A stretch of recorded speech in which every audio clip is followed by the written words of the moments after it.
لہٰذا اس وجہ سے ہم نہیں لڑتے، لہٰذا اس وجہ سے ہم نہیں لڑتے۔ تو دیکھیں منافقین کا یہ قول کہ ہم اس کو فساد اور خون ریزی سمجھتے ہیں، لہٰذا اس وجہ سے ہم تمہارے ساتھ مل کر نہیں لڑتے، اور ہم اس کو یہ سمجھتے ہیں کہ یہ خودکشی ہے، اپنے جان کو جوخم کے اندر ڈالنے والی بات ہے، اس کے مترادف ہے، گویا اپنے ہاتھ سے اپنے آپ کو کھڈے میں ڈالنے والی بات ہے، اپنے آپ کو مروانے والی بات ہے۔ ہم تو نہیں لڑیں گے کہ ہم نے تو مشورہ دیا تھا کہ مدینے کے اندر جنگ ہونی چاہیے، لیکن ہماری بات نہیں مانی گئی اور باہر نکل کر آ گئے، اور اس حال کے اندر کہ بحث کرو سامانی ہے، نہ تو ہمارے پاس افرادی قوت ہے اور نہ ہی ہم اپنے علاقے کے قریب ہے کہ پیچھے سے مدد آ سکے اور سامنے جو دشمن ہے وہ ہم سے دو چل گئے، بلکہ 3 گنا زیادہ ہے، 3000 کا لشکر ہے، تو یہ تو بڑی بیوقوفی والی بات ہوگی جو ادھر لڑے گا۔ تو دیکھیں منافقین اس وقت اور اس وقت تو امت کے اندر اس قسم کے لوگ تو ہمیشہ سے موجود رہے۔ جس وقت میں امریکہ نے افغانستان کے اوپر حملہ کیا تو اسی قسم کی باتیں شروع ہوئی کہ یار یہ کوئی بات ہے، کتنے بڑے دشمن سے ہم نے جھگڑا مول لے لیا، اور مجاہدین کی تعداد اتنی کم اور وہ اتنے زیادہ، اور اتنی بڑی طاقت اور اتنی بڑی قوت، اس کا مقابلہ کرنا تو یہ تو موت کو دعوت دینا، اور اس قسم کی باتیں خود ادھر ہی پیدا ہو گئے منافقین افغانستان کے اندر، یہ بڑی بڑی داڑیاں، لیکن ان کی باتیں سنو جو بیانات کریں گے، کوئی شیخ القرآن کوئی شیخ الحدیث، لیکن انہیں مجاہدین کے بارے میں ایسی باتیں کہ یار یہ دہشت گرد ہے، یہ ایسے اور یہ ایسے، خصوصاً یہ بدخشاں والا طبقہ جو فارسی بان لوگ ہیں، جو ہمارے آس پاس ارد گرد کے اندر بھی شیخ القرآن بن کے بیٹھے ہوئے، جو بالکل جہاد کو نہیں مانتے اور اس قسم کی باتیں کرتے ہیں کہ یہ افغانستان کا جہاد نہیں بلکہ کیا ہے، فساد ہے، جاؤ جا کے ان کی مساجد کے اندر سن لو جا کے، بالکل نہیں مانتے، جو امت کا متفقہ حال ہے، جس پر امت کے تمام تقریباً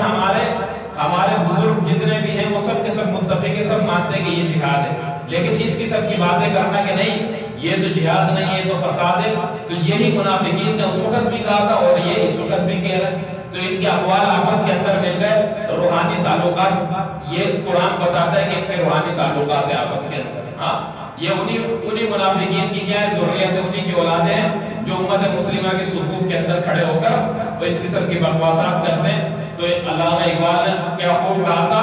کہ فتویٰ جناب شیخ کا ہے کہ یہ زمانہ قلم کا ہے،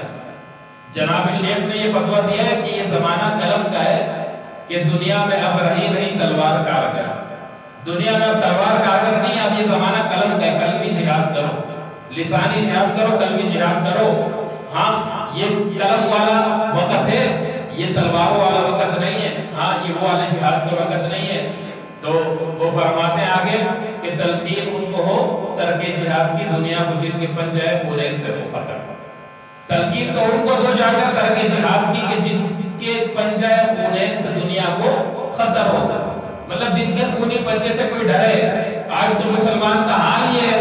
کہ مسلمان جہاد کو تو جہاد کہتا نہیں، اس کو فساد کہتا ہے، اس مسلمان کہ پنجہ خونین سے کسی کو ڈر ہی نہیں ہے، تو اس کو ترغیبیں کیوں دے رہے ہو، اس کو فتوے کیوں سنا رہے ہو کہ تو جہاد نہیں کر اور تو قلم سے کام لے، تو لسانی جہاد کر، کیونکہ یہ مسلمان تو جو ہے اس کی تو غیرت مر چکی ہے، اس کے دل کے اندر تو وہ جذبہ جہاد موجود ہی نہیں ہے، یہ جہاد کرے گا ہی نہیں۔ لیکن آگے فرماتے ہیں کہ کافر کی موت سے بھی لرزتا ہو جس کا دل، کہتا ہے کون اس کو کہ مومن کی موت مر۔ فرماتے ہیں جو جہاد کے اندر موت آتی ہے وہ تو مومنین کی موت ہے، لیکن جو کافر کے خون سے بھی جس کا دل لرز جاتا ہے، مطلب جو اتنا کمزور ہو کہ وہ کافر کا خون دیکھے تو اس کا دل لرز جائے، اس بے غیرت کو کون کہتا ہے کہ تو مومنین کی موت مر؟ یہ تو اعلیٰ قسم کی موت ہے، یہ مومنوں کو اللہ تبارک و تعالیٰ نصیب کرتے ہیں، بے غیرتوں کو تھوڑی نصیب کرتے ہیں۔ تو دیکھیں یہ ہے علامہ اقبال، جس کے بارے میں ہم بڑا دم بھرتے ہیں کہ پاکستان کا شاعر، قومی شاعر، تبھی تو انگریزوں نے کہا تھا، ہاں حضرت عطاءاللہ شاہ بخاری رحمۃ اللہ علیہ فرماتے تھے کہ اگر انگریز علامہ اقبال کی شاعری کو سمجھ لیتے تو کبھی بھی وہ اپنی طبعی موت نہ مرتا بلکہ اس کو سولی پر لٹکا دیتے، اور اگر مسلمان علامہ اقبال کو سمجھ جاتے تو کبھی پاکستان کے اندر یہ کافر والا قانون نہ ہوتا، کبھی پاکستان کے اندر یہ کافر والی حکومت اور یہ طرز نہ ہوتا۔ لیکن ہم سمجھے ہی نہیں، ہم تو اپنے محسنوں کو سمجھے نہیں، صرف ڈنڈورے پیٹتے کہ فلانا ہمارا،